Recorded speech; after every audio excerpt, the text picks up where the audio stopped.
Opponent, it is Empire Cast. Currently 1 game up in this best of 3 series. He is in the red trunks playing Terran to the northeast. And it's really Puma's serve now. You know, it's up to him how he's going to take this game, because Cass, after that comfortable game 1, is going to be playing the same for sure. And the thing is that Cass will look at that game and say, "Ooh, that was close, man. I got to protect my bases better, because those Hellions, when they came in, I could have lost the game there." And that's why we saw that sigh of relief from him going, wow.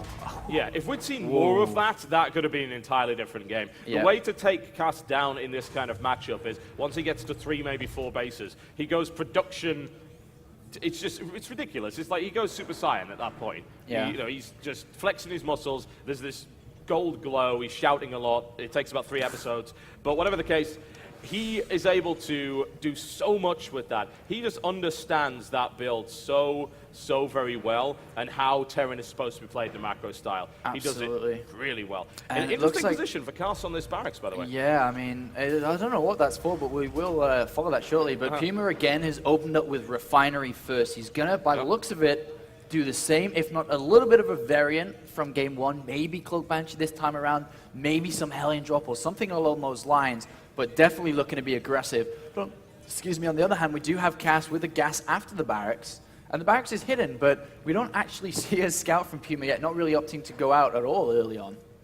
This is an interesting bit of mind trickery here by Cass, I feel. It's perhaps making an assumption. If Puma's done his research, which he certainly should have, then he's going to be running up at Tech Lab. This could actually be a Reaper expand, potentially. Yeah, it looks like it will be just a Reaper expand here. Yeah. And the thing is, the way I think that Cass is reading the game is like, all right, he's probably just going to go 1 barracks expansion here. I'm going to go Reaper expansion, even though my expansion will be a little bit more delayed. If I get a couple of SCV kills on the fact that he's only going to have Marines, then I can actually total his build and his economy and take another advantage. Yeah. But we do have the factory coming down, and in this defensive posture, which we're going to see Puma in taking just 1 base so far, he should be equipped to not lose anything against this early on Reaper.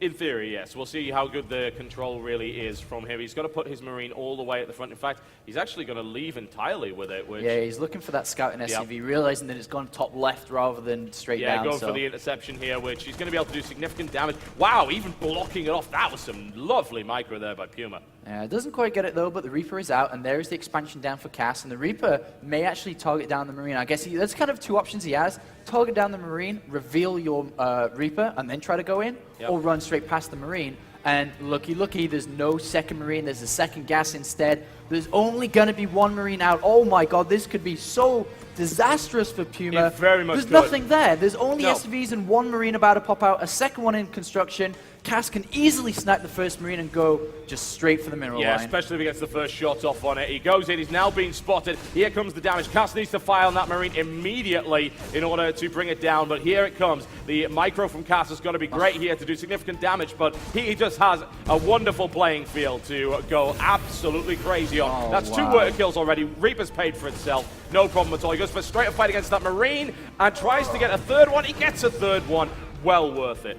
4 SCVs in total, including the scout, and now the build has been revealed from Puma. He now knows he's playing against Cloak Banshee, so Cass can easily throw down an Engineering Bay just in the next few seconds, or even save up scans, but Engineering Bay would be the better option. Yeah. He's also got combat shields in the making too, so Cass again in a fantastic position. And if you think about game 1, Cass just easily defended, had a significant advantage. Now if Cass easily defends again, while killing 4 SCVs in this game, he's going to be even further ahead than he was in game number 1. So Puma really up against the wall now, and he has to do damage with this Cloak Banshee. He has to find holes within Cass's play. Will Cass leave any holes though? Will Absolutely he leave areas not. where the Banshee can go into and harass? I don't think so. We don't see Cass playing that way, especially not after his game 1. And he's got all the information. He even saw the research. He saw it spinning. He knows what that tech lab is up to. He's got full info. If he takes significant damage from this, then I can't imagine why. I really can't. He's got such an edge right now, such a lead at this early stage of the game. This should have happened the other way round. That harassment was brilliant. It is indeed, and the Banshee's coming. Cloak will finish before a turret is made though, and there is no energy saved up, so he may actually be able to get some SCV kills here.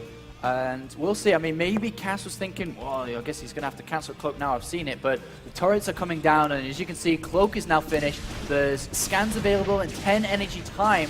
But that's a lot of time to kill SCVs. Yeah, it is. And that's great. And Casters perhaps made a little bit of an error there and just made an assumption. And assumptions are the mother of all screw-ups. That Banshee's already got 3 kills. And looking for the scan and perfect position there. Of course, Puma does not want to lose that. Really does not, but the scan isn't coming yet. He's got energy right now. Missile turret is now available. Some damage being done. Banshee's got 6 kills.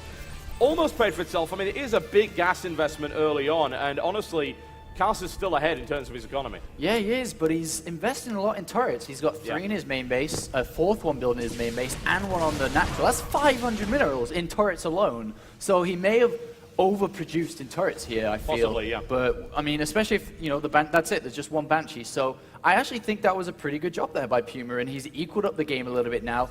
Understandably, Cass does have a bit of a better economy. There is another Banshee, actually, a 2nd one on the natural, which did get killed down by a turret and Marine. So there was a 2nd Banshee, actually, and that didn't do so much there. So if it had been just a single Banshee, it probably would have been good, but the 2nd one going down on the natural, not so good for Puma, but he is going for Blue Flame again. Maybe we'll see a Medivac drop, and there's the Medivac. There are the Hellions within.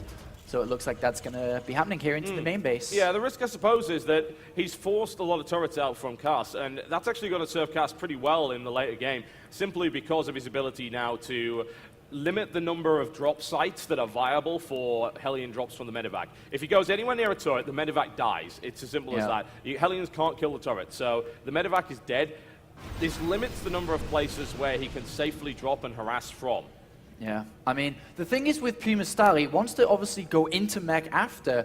The problem is, with going for this heavy harassment mech style, is that you open yourself up to humongous timings due to the fact you don't have any units or tanks in production. So we actually see +1 finishing. Stim is now done as well, and there's a lot of Marines. If he just builds 2 Medivacs and goes, I can't even see what Puma can do to hold it, and what can he do to hold it. He's only going to have a single tank out with siege mode when that comes. What happens if Cass drops into the main?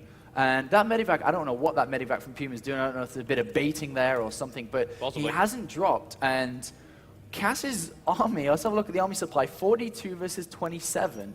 2 Medivacs are about to come out, but +1 is about to finish. So they're going to be incredibly strong. They have combat shields, they have stim, and there's nothing. Cass scans the main base. He now sees 1 tank pop out. He's like, oh, is that your 2nd factory? LOL, is that your 3rd factory just coming now? You don't have anything. He pushes out, and he's going to roll.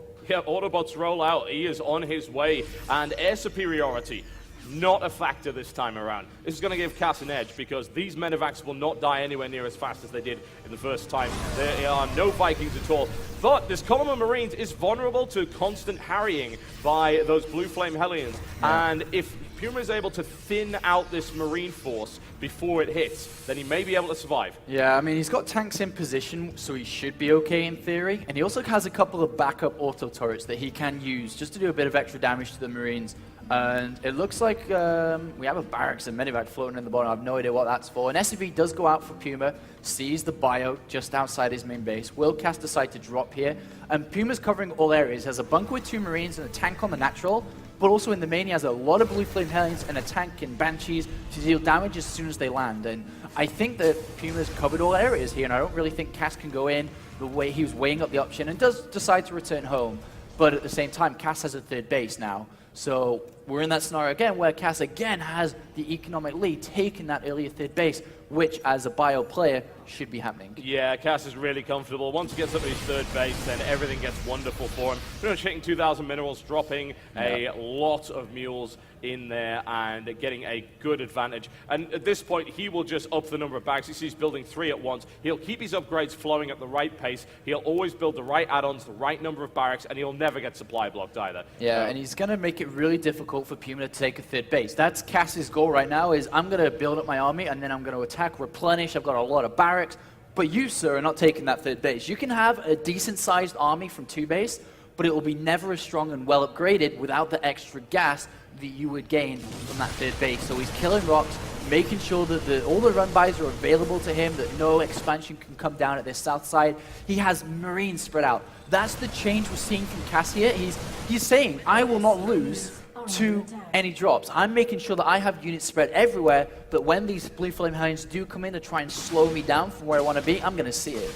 Yeah, we've got a Cloak Banshee going in once again. It's good that he continues to use this Banshee that he's got there. He did lose one, but he got another one back there, and let's see what's he going to do. Oh, he's taking a lot of siege tank fire to kill a floating barracks. It's a nice little bait there by Puma. Yeah, he's got a lot of energy, I guess, on the medivacs, but he did lose a few Marines, but yeah. not really a big deal. But the thing is that Puma, he has to take this third base. There's no question about it. He has to slowly move out and take it, but at the same time that he moves out to try to take the third base, Cass can easily counter inside the main or find another area that has a lower amount of units. And it looks like the drop is coming for Cass. It's on the south side. I guess he can load up in here and try to go, but the sensor tower is up in the main base of Puma, which is going to make it very difficult to actually drop. And he is covering that area very well. Yeah, he really is. Cass is just all over the map at the moment with excellent vision. Both Xel'Naga towers held. We've got that single SCV moving out, and the rollout from Puma. He needs to secure the third, he knows it, but it's at this point that he moves out that things start to get really messy. But he does have that mountain, that cliff, whatever you call it, to hug up against, which means Bio can't really flank. And now that he's established this third base, he's going to take the gases immediately, and that's when he can start to upgrade well, because he has no upgrades yet, he can't afford to. He needs to have a bigger army. And as long as he keeps moving around toe-to-toe with Cass's movement, overall Puma can climb back into this game and can go well into the fights, because his army head-to-head is actually fantastic against Bio. Is. The problem is that Cass is not going to stick with this build. He's transitioning out of it. He's thrown down 2 more starports, which means that he's going to try and transition into either heavier Banshee play, maybe even late-game battlecruiser, which is a good option against mech. It's a very good option. It's horrendous. If you lose your air superiority and your opponent starts building battlecruisers, you can't do anything. Thors don't touch him.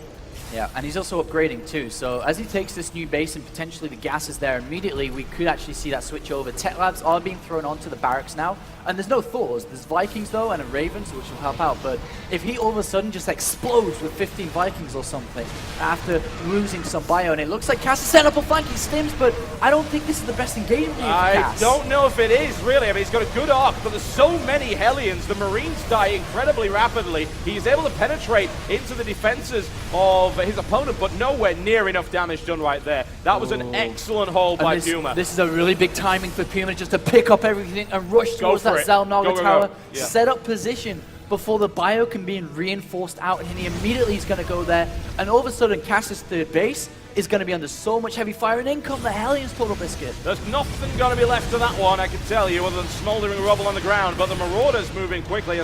It's Cass's ridiculous production. He's building 7 Marauders and 5 Marines at once, and a Banshee, and is going +3. But he is still, as you said, under grave threat on this third base. He needs to flank and destroy this. But how the hell do you flank that many tanks? Yeah, and he's losing the medivacs as they return to come home. Look, the Vikings are coming in. You can't flank the tanks. That's the thing, though. That's, as we said, mech is so strong on this map as well. Yeah, very much so. And imagine, look at all the SCVs on that base for Cass. If Hellions were just to run there, just to send even damaged ones, there's nothing defending. And that actually could be game set for Puma if he attacked that command center. And let's have a look at Puma's vision. He doesn't know about the starport switchover, though. We're not really seeing anything because Cass has lost that income. Yeah, exactly. He's lost the advantage. You can see in the supply counts that he can't actually transition out of this. He has to go back for what he already has. And Puma's army, man, it's gonna start getting upgraded now. He's expanding at 2 command centers at a time. This is scary. This is very, very scary for him. It really is. He's across the halfway line already and is continuing to push forward. He tries to move into a better position. That air superiority is really playing into favor of Puma right now. The Cloak Banshee goes down as well. Here we get another engagement. The tanks are undeployed. The Marauders can do significant damage here, but there we go, running into the guns of yet more tanks. And Cass's army is getting bled out right here on this tank position. Yeah, and the production actually isn't that high for Puma. It's only at 4 factories. He's added on 2 more, so he's actually not making that many units, but he manages to keep these alive. Another point defense drone will be available now, so he will be able to deploy that in front of the tanks. As you can see, Marauders rendered useless, and the tanks are going to be able to establish, and more importantly, that expansion Total Biscuit is being cut off from reinforcements, and there are Hellions down there, and I think this may be game-ending for Dear It's Cass. looking like it is. It really is. And Puma's done so well to come back into this game, taking immense damage early on, but this is some perfect mech play and great placement. And there's the GG, ladies and gentlemen.